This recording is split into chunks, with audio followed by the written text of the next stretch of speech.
Today's haunting tale is called Djáknin of Myrká, the Deacon of Myrká. It is Iceland's most famous ghost story, and actually my mother told me this story very often when I was growing up. One thing to know about me and my mother is that we were very obsessed with ghost stories. So maybe it wasn't appropriate for my age, but this story always stuck with me. So I want to share it with you today. Of course, the original is in Icelandic, so this will be a translated version. I hope you all enjoy.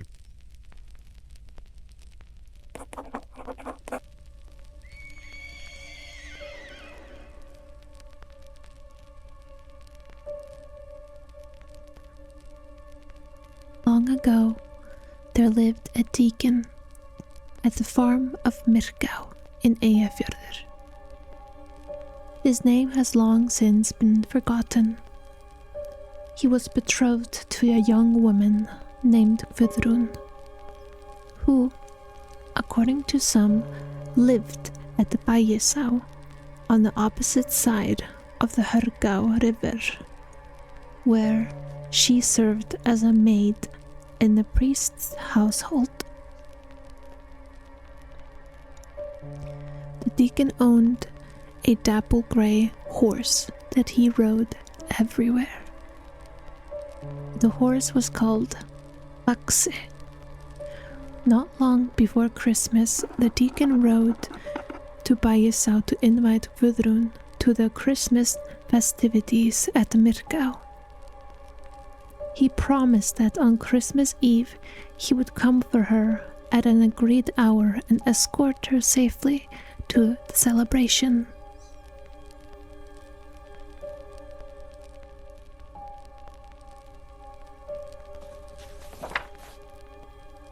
In the days before his journey, heavy snow had fallen and the rivers were frozen over.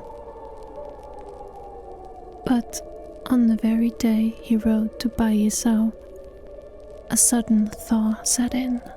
Ice melted rapidly, the rivers swelled, and by the time the deacon prepared to leave, the waterways had become dangerous with drifting ice and rushing currents. Thinking little of the day's change, he assumed the river crossing were still as safe as they had been that morning. He crossed the Icelands by bridge without difficulty. But when he reached Hörgá, he found the river had broken free of its ice. He therefore rowed upstream until he reached the bridge near Sörbær, the last farm before Myrká. As he crossed, disaster struck. When he reached the middle of the bridge, it gave way beneath him. Horse and rider plunged into the raging river.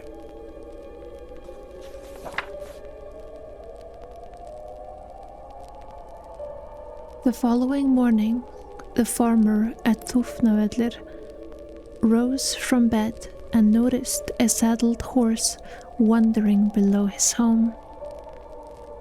He recognized it immediately. It was Faxi.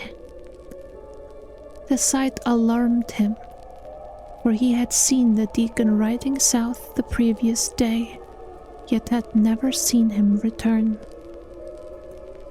Fearing the worst, the farmer went down toward the river.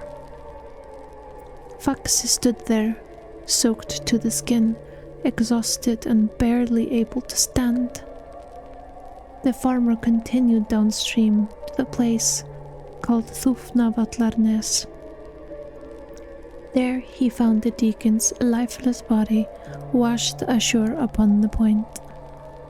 The back of his skull had been crushed by a great block of river ice. The farmer hurried to Myrká with the dreadful news. The body was brought home and buried during the week before Christmas. Because the thaw had made travel impossible, no word of the tragedy reached Bægisá before Christmas Eve. That day the weather finally calmed. The river had fallen during the night, and Guðrún eagerly prepared herself for the promised celebration. As evening approached, and she had nearly finished dressing, someone knocked upon the door. Another young woman answered it. No one stood outside. The moon drifted in and out behind clouds, making the world neither fully dark nor fully light. When the woman returned and said she had found no visitor, Guðrún replied, "That knock was meant for me. I shall go out myself." She was completely dressed except for her cloak. She slipped one arm into its sleeve, but before she could put on the other, she merely threw it across her shoulder. Then she stepped outside. Standing before the door was Faxi. Beside him stood a man she believed to be the deacon.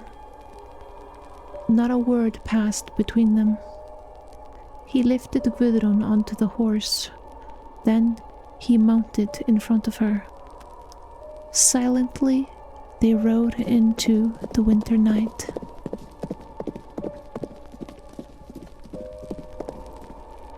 At last, they came to the banks of Hörgsá, while walls of snow lined the river.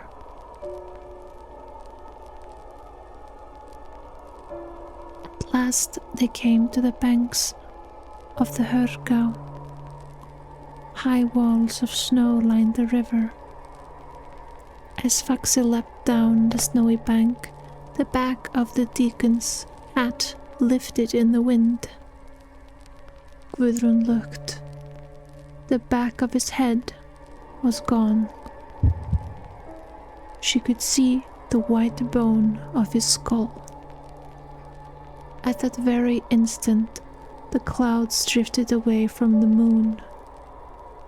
Moonlight fell upon them. Then the rider spoke. The moon shines bright. Death rides tonight. Do you not see the white bare spot upon my head, Garún? Garún. Guðrún was overcome with terror. She could not answer. Nothing more was spoken until they reached Myrká. They dismounted before the churchyard gate, when the deacon said,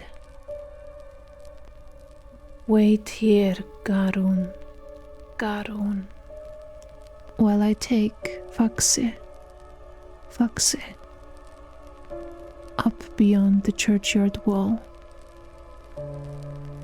With that, he had led the horse away. Guðrún happened to glance into the churchyard. There she saw an open grave. Horror seized her. Thinking quickly, she rushed to the church bell rope and began ringing it with all her strength. At that instant, something seized her from behind. Only her unfinished cloak saved her life. Because she had put only one arm through its sleeve, the cloth tore clearly at the shoulder seam. The thing behind her was left clutching only the torn sleeve. The last she saw of the deacon was his corpse plunging backward into the open grave. The earth swept itself over him from both sides until nothing remained.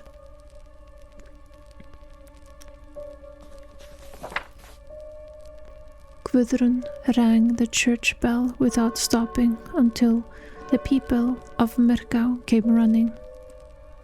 She was too terrified to move, nor did she dare stop ringing.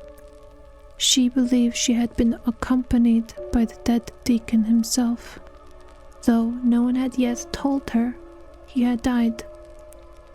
The people of Myrká confirmed her fears. They told her of the accident. She, in return, recounted everything that had happened on the journey. That very night, after everyone had gone to bed and the lights were extinguished, the deacon returned. He haunted Guðrún so violently that the household was forced from their beds. No one slept. For the next 2 weeks, Guðrún was never left alone. Someone watched over her every night. Some say the priest himself sat beside her bed, reading from the book of Psalms until morning. At last, they summoned a sorcerer from Skagafjörður.